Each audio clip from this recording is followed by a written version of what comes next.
السلام علیکم ورحمۃ اللہ وبرکاتہ ان الحمد للہ نحمده ونستعینه ونستغفره ونعوذ باللہ من شرور انفسنا ومن سیئات اعمالنا من يهده الله فلا مضل له ومن يضلل فلا هادي له واشهد ان لا اله الا الله وحده لا شريك له واشهد ان محمدا عبده ورسوله أما بعد فإن خير الحديث كتاب الله وخير الهدي هدي محمد صلى الله عليه وسلم وشر الأمور محدثاتها وكل محدثة بدعة وكل بدعة ضلالة وكل ضلالة في النار۔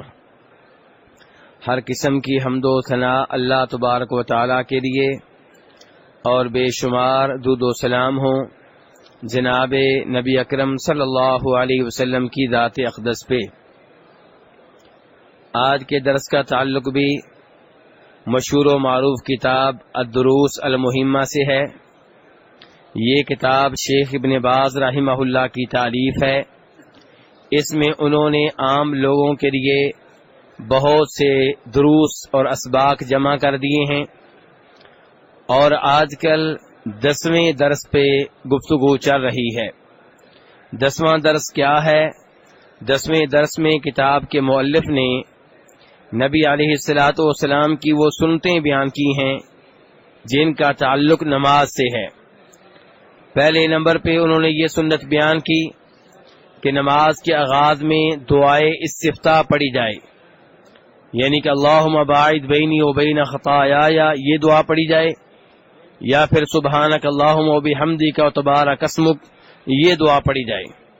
اس کے بعد انہوں نے لکھا کہ دایاں ہاتھ بائیں ہاتھ پہ رکھا جائے، سینے پہ رکھا جائے، اور تیسرے نمبر پہ وہ سنت بیان کر رہے ہیں کہ رفع الیدین، کہ آپ رکوع نماز کے آغاز میں رکوع میں جاتے ہوئے رکوع سے سر اٹھاتے ہوئے رفع الیدین کریں گے، یعنی اپنے دونوں ہاتھ اٹھائیں گے کندھوں کے برابر یا کانوں کے برابر، اور جب آپ ہاتھ اٹھائیں گے تو آپ کی انگلیاں آپس میں ملی ہوئی ہوں، کھلی نہ ہوں، آپس میں ملی ہوئی ہوں اور اٹھی ہوئی ہوں، ایسے بھی نہ ہوں، اٹھی ہوئی ہوں۔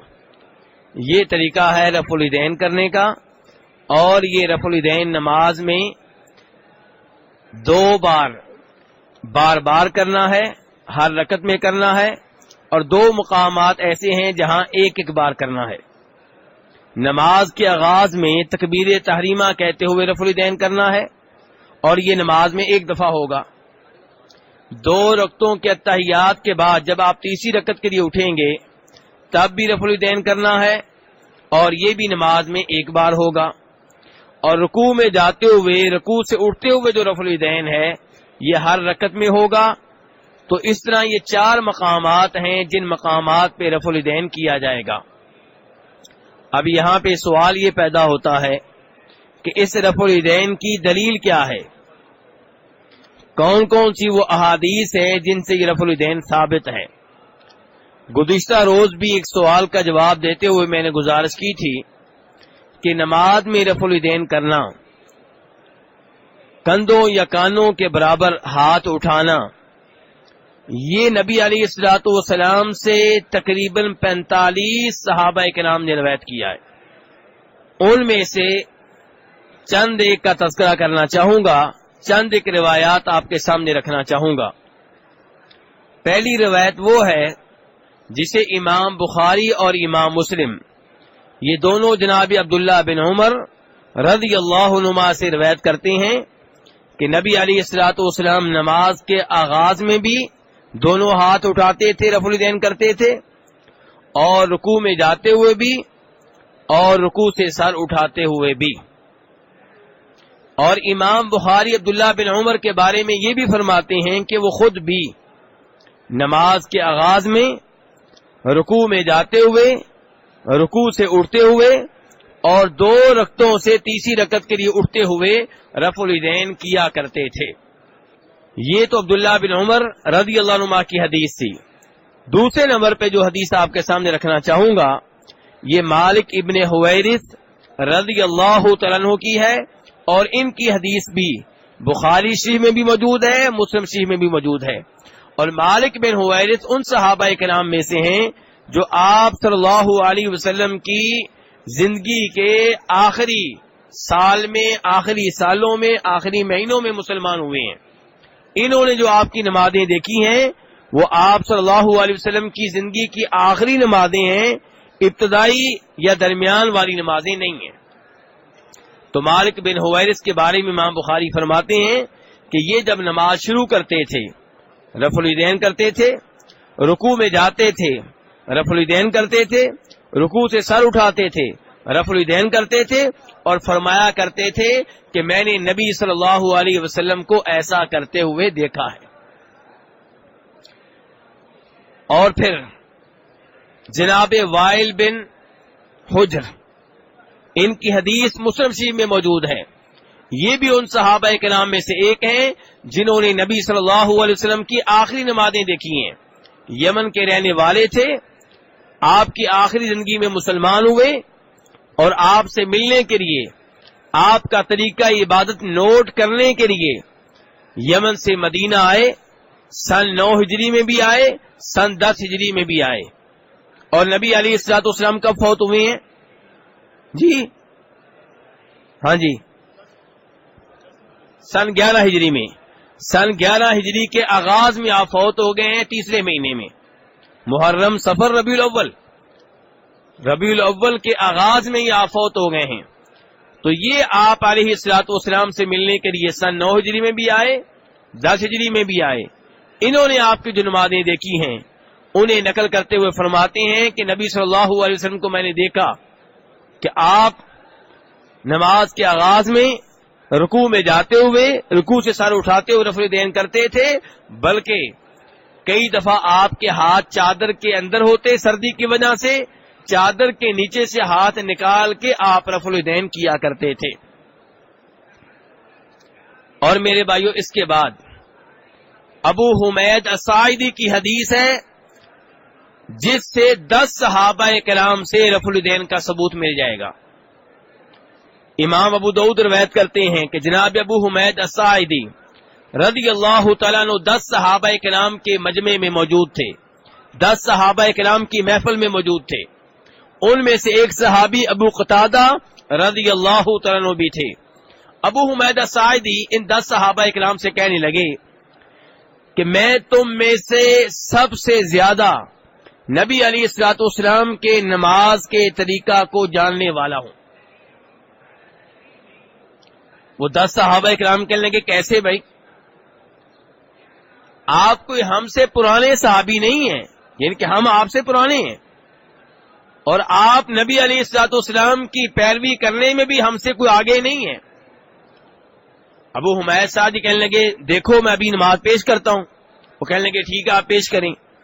ابو حمید الساعدی نے ان 10 صحابہ کرام کے سامنے نبی علیہ الصلوۃ والسلام کے فوت ہو جانے کے بعد آپ علیہ الصلوۃ والسلام کا طریقہ نماز ذکر کیا، بیان کیا، اور اس میں انہوں نے کہا کہ آپ صلی اللہ علیہ وسلم نماز کے آغاز میں نمبر 2 رکوع جاتے ہوئے، نمبر 3 رکوع سے سر اٹھاتے ہوئے، نمبر 4 2 رکعتوں کے بعد تیسری رکعت کے لیے اٹھتے ہوئے رفع الیدین کیا کرتے تھے. 10 کے 10 صحابہ کرام نے ان کا طریقہ نماز سن کر تصدیق کی کہ جو آپ نے طریقہ بیان کیا ہے بالکل یہی طریقہ نماز تھا نبی صلی اللہ علیہ وسلم کا. اور امام بہقی رحمہ اللہ روایت کرتے ہیں جناب عبداللہ بن زبیر رضی اللہ تعالیٰ عنہ سے، وہ کہتے ہیں کہ میں نے جناب ابو بکر صدیق رضی اللہ تعالیٰ عنہ کو دیکھا. یہ جناب صدیق عبداللہ بن زبیر کے کیا لگتے ہیں؟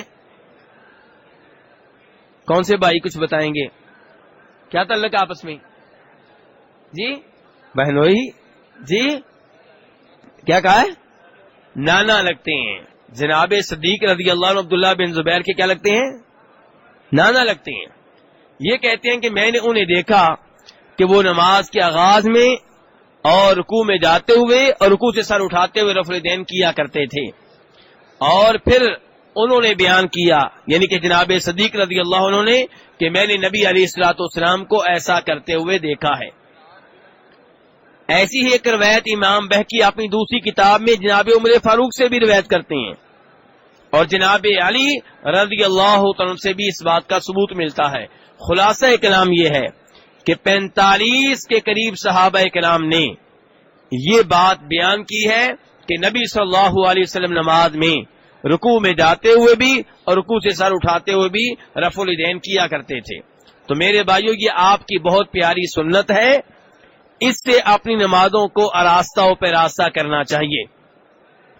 ہمارے وہ بھائی جو نماز میں رفع الیدین نہیں کرتے، نماز میں رفع الیدین کے قائل نہیں ہیں، ان کے دلائل کیا ہیں؟ چند ایک آپ کے سامنے ذکر کرنا چاہوں گا۔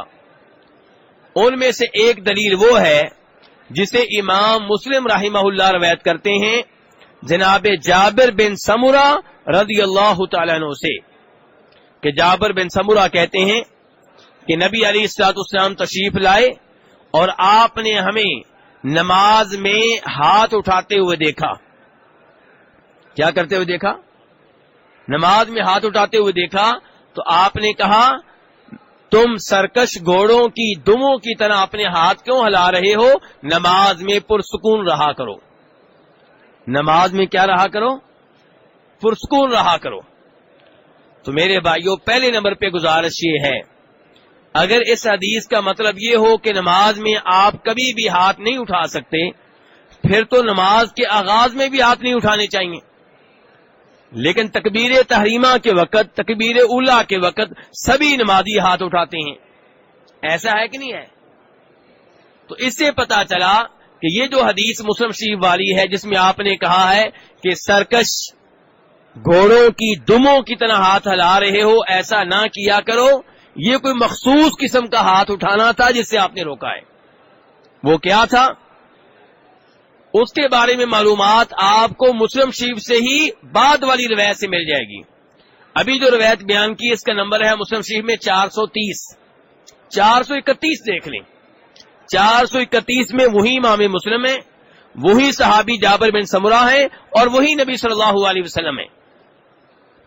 جابر بن سمرہ وہاں تفصیل کے ساتھ بیان کرتے ہیں کہ آپ صلی اللہ علیہ وسلم تشریف لائے اور آپ نے ہمیں دیکھا کہ ہم اتحیات میں سلام پھیرتے ہوئے ہاتھ اٹھایا کرتے تھے۔ کس موقع پہ؟ کس موقع پہ؟ سلام پھیرتے ہوئے۔ تو اس پہ آپ نے تبصرہ فرمایا کہ میں تمہیں دیکھ رہا ہوں کہ سرکش گھوڑوں کی طرح دمیں ہلا رہے ہو، سرکش گھوڑوں کی دموں کی طرح ہاتھ ہلا رہے ہو، نماز میں پرسکون رہا کرو، ایسا نہ کیا کرو۔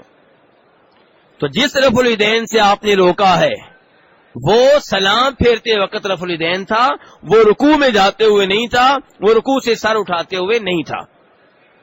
اسی لیے امام بخاری اور امام نووی، ان دو اماموں نے یہ بات واضح کی ہے کہ اگر کوئی آدمی جناب جابر بن سمرہ رضی اللہ عنہ کی بیان کردہ حدیث کو رفع الیدین نہ کرنے کے سلسلے میں دلیل بنائے گا تو وہ غلطی کرے گا، کیونکہ اس کا اس رفع الیدین سے تعلق نہیں ہے، یہ تو سلام پھیرتے وقت جو ہاتھ اٹھائے جاتے تھے اس کا اس سے تعلق ہے، اور وہ آج بھی یہ قوم کرتی ہے۔ آپ نے دیکھا ہوگا صحابہ کرام سے بغض و دعوت رکھنے والا ایک گروہ ہے، وہ سلام پھیرتے ہوئے ہاتھ اٹھاتے ہیں، یہ وہ رفع الیدین ہے جس سے نبی علیہ الصلوۃ والسلام نے منع کیا تھا۔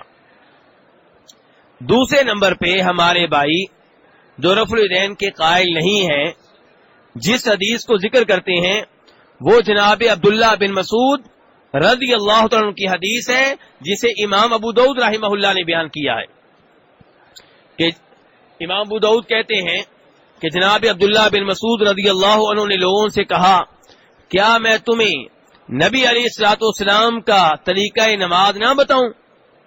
پھر انہوں نے نماز پڑھ کر دکھائی، اور جنہوں نے یہ نماز عبداللہ بن مسعود رضی اللہ عنہ کی دیکھی وہ کہتے ہیں کہ انہوں نے شروع میں رفع الیدین کیا، بعد میں نہیں کیا۔ تو میرے بھائیو، یہ روایت امام ابو داؤد نے بھی بیان کی ہے، امام ترمذی نے بھی، اور امام ابو داؤد اس کو بیان کرنے کے بعد کہتے ہیں کہ یہ روایت ان الفاظ کے ساتھ ثابت نہیں ہے، درست نہیں ہے۔ امام ابو داؤد جنہوں نے اس حدیث کو ذکر کیا وہی بیان کر رہے ہیں کہ یہ صحیح نہیں ہے، یہ ثابت نہیں ہے، ان الفاظ کے ساتھ درست نہیں ہے. اور امام ترمذی نے اگر اس کو روایت کیا ہے تو وہ بیان کرتے ہیں کہ امام عبداللہ بن مبارک کہا کرتے تھے کہ یہ حدیث ثابت نہیں ہے. تیسرے نمبر پہ ایک اور روایت ہے، اسے بھی امام ابو داؤد رحمہ اللہ اپنی کتاب میں لے کر آئے ہیں، جسے برا بن عازب رضی اللہ عنہ بیان کرتے ہیں. اس میں یہ کہا گیا ہے کہ نبی علیہ الصلوۃ والسلام نے نماز پڑھی اور شروع میں رفع الیدین کیا، بعد میں ایسا نہیں کیا. لیکن اس حدیث کے نقل کرنے والوں میں ایک راوی ہے یزید بن ابی زیاد. یہ راوی جو ہے مدلس بھی ہے، ضعیف بھی ہے، اس کا حافظہ بھی کمزور ہو گیا تھا، اور اس لیے یہ جو الفاظ ہیں کہ بعد میں آپ ایسا نہیں کرتے تھے، اس آدمی نے شروع میں جب یہ حدیث بیان کی نقل نہیں کیے، بعد میں نقل کیے ہیں. تو چونکہ یہ راوی اس کا حافظہ کمزور ہو گیا تھا، احادیث میں یہ آدمی بھول جایا کرتا تھا، اس لیے اس کی بات پہ یقین نہیں کیا جا سکتا. خلاصہ کلام یہ ہے کہ نماز کے آغاز میں رکوع میں جاتے ہوئے، رکوع سے سر اٹھاتے ہوئے، اور 2 رکعتوں کے بعد اتحیات سے اٹھتے ہوئے دونوں ہاتھ اٹھانا، کبھی کندھوں کے برابر، کبھی کانوں کے لو کے برابر، اور ہاتھوں کی حالت یہ ہو کہ انگلیاں بند ہوں، کھلی ہوئی نہ ہوں، آپس میں ملی ہوئی ہوں اور کھڑی ہوں اور قبلہ رخ ہوں. تو یہ نبی علیہ الصلوۃ والسلام کا طریقہ ہے، اور اس طریقے پہ سنت پہ عمل کرنا چاہیے تاکہ ہمیں اپنی نمازوں پہ ثواب زیادہ سے زیادہ مل سکے. کیونکہ آپ صلی اللہ علیہ وسلم نے فرمایا تھا صلو کما رأیتمونی اصلی، نماز پڑھو جیسا کہ تم نے مجھے نماز پڑھتے ہوئے دیکھا ہے. نماز کے معاملے میں اگر آپ کو کوئی اچھی سی کتاب چاہیے ہو تو اس کا طریقہ بتا دوں. ایک کتاب ہے، اس کا نام ہے نماز نبوی، اس کے رائٹر کا نام ہے ڈاکٹر شفیق، دارالسلام سے پرنٹ ہوئی ہے. اس میں نبی علیہ الصلوۃ والسلام کا طریقہ نماز ذکر کیا گیا ہے، اور کوشش کی گئی ہے کہ جو بھی مسئلہ بیان کیا جائے اس کی دلیل بھی دی جائے اور اس حدیث کا نمبر بھی ذکر کیا جائے. تو اس کتاب سے آپ فائدہ اٹھا سکتے ہیں اور اس کتاب سے آپ تحقیق کر سکتے ہیں. مجھے امید ہے کہ یہ کتاب آپ کے لیے کافی معاون ہوگی اگر آپ یہ چاہتے ہوں گے کہ ہمیں وہ طریقہ نماز مل جائے جو نبی علیہ الصلوۃ والسلام نے اختیار